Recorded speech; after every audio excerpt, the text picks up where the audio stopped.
how to get the Instagram Notes feature on your account. Instagram Notes are a cool way to share short messages with your followers, and I'll walk you through everything you need to know.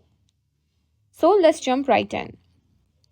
First things first, make sure your Instagram app is up to date. The Note feature is only available in the latest version of the app, so go ahead to the App Store or Google Play Store and update your Instagram.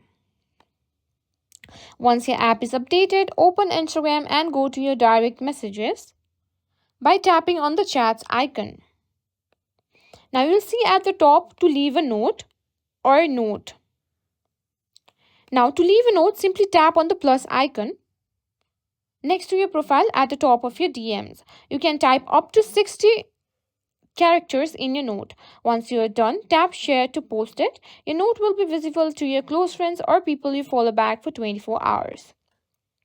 Now, if you don't see the new notes features after updating, it might not be available in your region yet, or Instagram might still be rolling it out to users. You can try restarting the app or your phone and check back later. Sometimes uninstalling and reinstalling the app can also help.